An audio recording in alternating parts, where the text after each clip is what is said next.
Happy Black Friday, everybody. Felt like a good day to do a finance video on Rise of the Floodborn on Black Friday. It's been a very exciting week in the Lorcana world as Rise of the Floodborn launched last Friday on November 17th. So any exciting week in Lorcana is also going to be a very exciting week in the finance of Lorcana. Supply of which Rise of the Floodborn in week one was pretty much equal to the supply of chapter one early on. Extremely low. Most LGSs I heard of basically got the same amount of product of Rise of the Floodborn as they did chapter one in week one. So therefore, prices are pretty high as it stands right this second. I think box prices are hovering around $300. But the real question you have to ask yourself is that worth it? One thing I will say is that early singles prices seem to be very low. There were a lot of sellers trying to make back their money on whatever money they spent either on chapter one or spent on getting their chapter two product.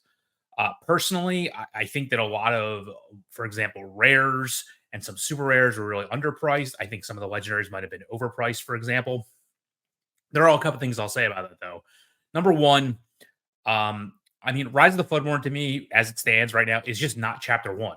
I talked about this in the last video, but realistically, you know, you don't find a lot of staples in Rise of the Floodborn as much as you did in chapter one, and that's not surprising. I mean, the first chapter of any the first set of any game is going to have more staples in it than the expansions will. So that doesn't really surprise me all that much. That doesn't mean there's not good cards. Doesn't mean there's not powerful cards. I just think a lot of your staples still exist in chapter one. I also think that there is a lot of players out there that may not even have enough chapter one yet to even start to worry about Rise of the Floodborn. And when you don't find anything that immediately jumps out at you as being super over the top powerful, they're probably just waiting to see how things shake out. As you know, as I'm about to get into all the box prices and the singles prices, etc. We have a TCG player store here at the Forbidden Mountain. So right here is the QR card that'll take you directly there. Again, the prices that if you spend directly there do not change at all compared to the TCG marketplace. It just really helps us out by ordering directly off the website than it does, which is part of the TCG player store, than it does ordering off the marketplace. But we appreciate any business and any support you give us here at Forbidden. So what are we looking at here? The biggest factor I can say is there's just a lot of FOMO going on.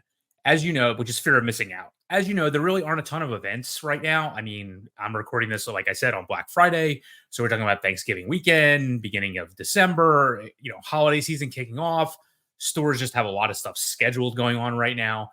So I know, for example, near me, like I can probably plan events the next few weeks, but I know that's not the same for everybody else. So there really isn't a huge need right away to get product. So that just keep that in mind as you're doing your shopping. And again, I say this as somebody that runs an online single store, so don't fall victim to the FOMO. As it stands right now, and I've talked about this in the past, there's an average price and a medium price when you're looking at the singles. So based on opening boxes with around 5 legendaries, 13 super rares, and 30 rares, this is the prices that you're looking at. The average box price, which to me is pretty high, based on market price, not on low price, is around $305. So that kind of justifies those prices that are out there. But if you look at just the low, that immediately drops down by $27 down to $278, and that's based on the average prices. When you look at median, which is the way I typically look when I'm looking to make purchases, even a box price at market is under $200. And if you look at the low price, which is pretty much what you can expect to go out there and buy singles for, somewhere a little bit above this, given shipping. But if you're looking just to pick up like play sets of things, etc., like if you're looking to replace the price of a box based on median low prices, you're only paying $164. So I would not be out there spending $300 a box when you can basically go out there and replace what you're going to get in it for under $200. I do expect this to change dramatically in the next week for two main reasons. Number one, December 1st is your big box release. And I'll get into what Best Buy said on their website below, but this has already been confirmed, both obviously by Ravensburger and especially by Best Buy, which is one of the big retailers, that sells a Lorcana product. There's also a December 1 reprint that we know is now occurring on December 1st. Again, if you look below, you will see that. So let me just show you right below. As you look right here, this says that they are getting new product for chapter 1 on December 1st, the same day that they're releasing Rise of the Floodborn. That's very interesting because that tells us that December reprint that was moved up to the end of November is going to hit big box stores as well as local game stores. I'm not even positive at this point, for example, that local game stores are going to get additional product on that reprint. But I know for a fact now that Best Buy, for example, at big boxes, and probably not even the largest big box that resells a lot of this stuff, is getting Chapter 1 reprints on December 1st to be sold at the same time as Rise of the Floodborn. That is huge. That is going to drastically reduce the prices on Chapter 1 singles, boxes, etc. And we know this for a fact. The real question I have, honestly, going forward is, will the demand be outstripped by the supply, especially of Chapter 1 at this point? Rise of the Floodborn, I imagine, as it stands right now, will continue to hold value. Not anywhere near the value it has now. To me, it will probably drop, probably not much above MSRP for a box price, which will reduce singles prices across the board, etc. But Chapter 1 will dramatically decrease with the reprint, as we saw with the restock that happened earlier in the month. So honestly, if you're still looking to pick up product, I would wait 2 weeks for both Rise of the Floodborn and Chapter 1. Probably, I guess, only a week now at this point, and start stalking your big box stores. But I do expect them to have more on or around December 1st of both sets now confirmed. But let's take a deeper dive at the singles of Rise of the Floodborn by rarity. There's a lot of interesting things here. We have seen a lot of very heavy playtesting go on in the last week. It's pretty interesting to me. There have been a couple events, as you saw at our market report. You can look at it here. There's a link to the description. There's a link to that in the description below, and you can also click this link here to go to our first week's meta review. Those have had dramatic effect on the singles prices, but it's very interesting to me what's happening on a per rarity basis. So let's start with the legendaries. All these prices that you're going to see for the next 3 slides are based on TCG marketplace prices. So not the low. So you still might be able to get some that are cheaper than this, but this is generally the market price that I use to judge where things are at. It's interesting to me that Beast Tragic Hero is the number 1 legendary in the set from a price perspective, just under $40. It doesn't really surprise me because this to me is the only legendary I think that will show up in higher quantities going forward, because it is pretty much just a plug and play type card. It's a very good 5-drop. It's better than other options at that cost. And it doesn't necessarily require a deck to be built around him. You pretty much just play him on the table and you get advantage out of him right away. So it doesn't surprise me because he's so easy just to slide into any steel deck that I'm not surprised he's out there. Bellhead and Archer is still maintaining close to a $40 value, which I think is completely overvalued. She doesn't see a ton of play in any decks.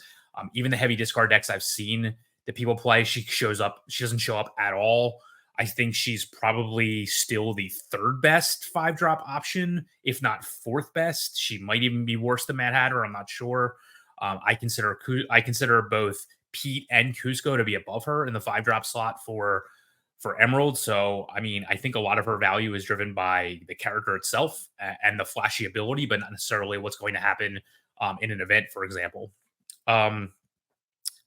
Alice Growing Girl, no one's found a deck for her yet, but she's still maintaining a $30 value. Pretty much like, I mean, if you look at these prices overall, again, they're much lower than Chapter 1 and definitely much lower at this point in Chapter 1. They're lower than Chapter 1 legendary prices now, let alone when that set first came out. Beast Relentless, the Green Beast, I've seen a lot of people play around with him as an OTK type deck, so he's still maintaining a $30 value. He may have the opportunity to go up if that deck actually finds a foothold in the metagame. Scar Vicious Cheater, probably a little undervalued to me, considering that he's probably, honestly, if you look at the top 8 decks from the meta report and things like that, he actually is probably, honestly, the 2nd most played legendary, and he can easily slide into a lot of Ruby decks, basically as a 1 to 2 of in any deck running Be Prepared, or actually fits a use that isn't, for Be Prepared. If you're playing Be Prepared, for example, to basically get rid of a lot of small opposing characters, Scar typically fits right in and can quest and can sing songs, etc. Obviously, he can't hit ready characters without help, but overall, I mean, like, to me, he's another one that can easily slide into a bunch of decks, even though he's unpickable. So what's my basic market outlook for legendaries? It's actually pretty low, to be honest with you. I really only see the staples from the legendaries that are going to see universal use as potentially both beasts, Scars, I mentioned, Sisu. I've seen Mufasa show up in a couple decks, but like we're talking in low quantities. and no way to guarantee hitting his ability. But he's one that if someone can find a way to to slide him into a deck, he may go up eventually, considering how low his price is. And Alice really just hasn't found her home yet, but I think that she has the potential to build decks around, similar to the way Bell was in the first set. So Bell was, even now is probably hovering around $25. So Bell was always hovering between like $30 to $35, even though she really had no really powerful home. I kind of see Alice being the same way, although you may find more use out of her if someone can crack the code for like a Pete Alice deck type situation. So, there is the potential there. What do you guys think of the legendaries? Do you think they're undervalued now, overvalued now? I can tell you personally, I think that they're overall, I think their overall value is low again compared to chapter one, but I do think that they are correctly valued where they are right now, just because given the quantity that's out there. Obviously, I think these are all going to come down in a week or two, but overall, I would say comparatively as to how many you're actually going to open, they seem to be pretty correctly valued now. But it's nothing that like you're too excited to go out there and say, oh, I have to get this card right now because it's undervalued. I think that actually exists more in the rarities we're about to talk about. Let's take a look at the super rares. So the top five super rares by value currently are either ones that are forming the basis of decks, um, as pictured to the side here. Arthur Wizard Apprentice forms the basis of the new builds of Ruby Amethyst, both from an aggro perspective or from a control perspective. He also forms the basis of, for example, the Amethyst Amber aggro deck. He's a very powerful card, honestly, one that I pretty much undervalued during before the set came out, given his unink ability, but he has really proved his value at absolute worst as pretty much a way to reuse cards while being essentially a 3 lore character for 3. The other cards on this list either form the basis of decks or are just very powerful options in existing lists. Cinderella Stoutheart has found a place in Amber Steel, for example, as just another powerful Floodborn that you can run to sing songs early, to have a powerful effect on the board, etc. And she obviously combines with those songs that you're using. So she's maintained heavy value. I do think she might be a little overrated. I do think a lot of her price gain is left over from, she was one of the first cards revealed, so you're still seeing a lot of value for her, etc. Arthur being second doesn't surprise me, and I believe I think he's pretty much gone up about 25% in value over the past week. I do expect, at least from a value perspective, for that to continue, even though, again, like I said, all prices are going to come down in a week, but I do believe that he's going to be, when it's all said and done, I wouldn't be surprised if he's the highest super rare on here. I don't know that I'd pay $20 for him, given, again, that he's probably going to go down in a week. But as he goes down relative to others, if he maintains like a second position, you may want to pick him up as he goes down. Bloody Tremaine is the other one to me that is probably undervalued right now, being half the value of Arthur, over half the value of Cinderella. I think she's ultimately going to wind up being the number 1 or number 2 super rare on this list as well. You just find her in like as a 4 of in most Ruby lists. Again, you find Arthur as a 4 of in most lists as well. She might not be in as many decks, although she is pretty much showing up as a 4 of in any Ruby deck I've seen so far, except for maybe aggro. So there's more of a chance of Arthur showing up in more decks, but to me, Lady Tremaine's number 2. Cinderella is not necessarily showing up as a 4 of in every single steel deck, so I would actually expect her to move down to the 3rd position, with Lady Tremaine taking over the 2nd. From a Cogsworth perspective, I think no one's just cracked the code on any kind of Sapphire deck that needs him right now, but I do think he's very powerful. So I would imagine him to maintain his top 5 ranking. The Cheshire Cat, I think, is basically just an art thing and a potential for this card, but right now I haven't actually seen him show up in any deck whatsoever. So we'll see what happens there. Overall, to me, these super rares form the basis of many important strategies or improvements to existing ones, and a lot of them show up as 4Os in decks. I do believe that, unlike Chapter 1, this is where your value is going to be when you're cracking boxes, is in the super rares that you open. Finally, let's talk about the rares. What is going on here is exactly what I expected to happen, given the density of powerful, popular rares that are in the set. What's interesting to me, actually, is the way that this list has moved over the past week. Cinderella has pretty much always been the number 1 rare. The fact that she's over $20 is pretty insane. I think it's basically, there was a lot of them for sale and a lot of them sold. So she just has gone up just to meet market demand, to be honest with you. Prince John is a result of the meta that's happening right now. He's extremely needed in the discard deck. He may even show up as honestly, if you can fit the uninkable 3 cost word card, and just a couple splashes here and there of various discard elements, he's going to gain you advantage as as the game goes on. And he's a very powerful 3 drop, considering that like his what what you could be running in otherwise in that slot is just not as powerful. Doesn't have ward. He's not Cheshire Cat, for example. So to me, I think he has a chance of being a staple if you can afford him as an uninkable in your deck and splash a couple discard here or there. He'll gain you card advantage as the game goes on. Teeth and Ambitions has gone up tremendously over the past week. It's you found a home as early powerful removal for Ruby that didn't have that before. Ruby was obviously the deck that had the in color that had the most powerful end game. But now that you add Teeth Ambitions to it, as long as you can find a way to combine it um, for value with various cards like Grand Matala or even a bunch of 1/3s or really any character that can basically take the hit and keep on going. Teeth Ambitions has found its way as a powerful option, and it's a song. It's gone up a ton in the past week. So I anticipate that it'll probably be actually, honestly, probably the number 2 card when it's all said and done if Prince John starts to fall off. Um, I want to jump around to the end real quick with the number 7 position. Hiram has gotten a ton of love this week, obviously showing up in the Ruby Sapphire control deck, and people assume that he was like completely overvalued, etc. Just keep in mind that he is in the starter deck, so that's kind of holding his value down a little bit.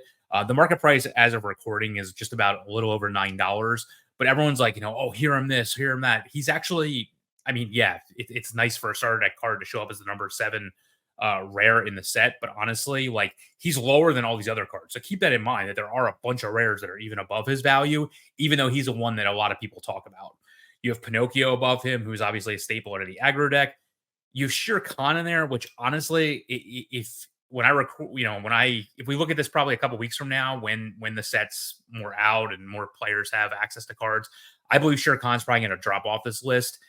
He seems powerful at first, but no one's really cracked the code on him, and I don't really know that there's necessarily going to be a deck that's going to take huge advantage of him. You basically need to have targets, as we talked about in the past, to be able to challenge and basically challenge multiple characters in to get value out of Shere Khan, because otherwise he's basically just a 3/3/1 for 3 that potentially could have value, but he may not have it if you don't have anyone to challenge into. So I actually expect Shere Khan to. I feel like he's very overpriced right now, and we'll see what happens in the long run. Same thing with Flynn Rider, his own biggest fan. I mean, again, he fits right in with Prince John, and admittedly, I have not tried that deck yet to that extent to go to run Flynn Rider. I believe personally, like once you run your opponent out of cards, you pretty much, can take advantage with pretty much lower lore characters. You don't need somebody that necessarily has 4 lore. But I might be wrong. So we'll see what happens. Again, he has a huge splash value right now. He is over $9. We'll see what happens there. There are 2 cards that I didn't put on the list that were just below this, which are 2 powerful songs. So it's World's Greatest Criminal Mind, as well as the Steel song. The name is escaping me right now. But these are 2 powerful songs. And to me, those are always going to be staples in the decks that they're in. We'll see what happens in the long run. I think they both have a place. For example, in Amber Steel songs, they may have a place in pretty much any Amber deck or any Steel deck. So we'll see what happens from there. So if you want my market outlook, to me, similar to the super rares, rares are where you're at in Rise of the Floodborn. As you open your boxes, you see people lay out what they open. A lot of the cards that they're excited to open are your rares. You don't get necessarily a full set of them in a box, but you do get a lot of them. So it's very easy for players to build a lot of decks that are based around rares, and then therefore, fill out that deck with additional copies that they get off the singles market. So what's going to happen with these prices? Well, will they hold? There's actually one factor working in prices going up's favor, but a ton of factors that are not going to be there. Number one, like the tournament season for Rise of the Floodborn has not even started yet. We've seen, 2, 3 events that have happened. There aren't any big events that are happening. Some of them are happening this coming weekend, both PAX Unplugged as well as Comic Fusion, I believe it's called, in Ohio. There are more events in December, larger events that are happening. That's I think when the majority will happen, between December and January. So the tournament season using Rise of the Floodborn has not even really started yet. Again, I talked about earlier that a lot of that is a factor of the holiday weekends and things like that. So that's something that there obviously is opportunity for new cards and new strategies to come out of this. We're very, very early on in the metagame, so I wouldn't be too worried about that. So there is a chance, obviously, that a lot of cards could go up in value from there. There's plenty of new opportunities for new strategies to emerge or tweaks on existing ones to happen. But overall, in my opinion, given both the increased supply that's going to happen within a week and basically this just being an expansion set and not having a ton of staples in it, this Rise of the Floodborn ultimately is just not chapter one. So to me, especially when you look at the legendaries and things like that, and the price of those legendaries does drive a lot of the box prices, as well as the enchanted prices, which I don't even really cover here because I never open them. So even their prices are way lower, way lower compared to chapter one. So to me, Rise of the Floodborn ultimately, from a finance perspective, is just not going to be. I mean, Rise of the Floodborn is just not chapter one. So just keep that in mind. In the long run, when you're buying this, obviously it's the new set, so there's still going to be a lot of hype to it. But in the long run, they're just not the same set from a power level perspective, and we'll see what happens in the future. If you like this video and you want to see more from a finance perspective, really appreciate it. It helps us out if you hit that like button. Subscribe if you're not here already here. Check out our store as I mentioned earlier. Thanks for watching. See you next time.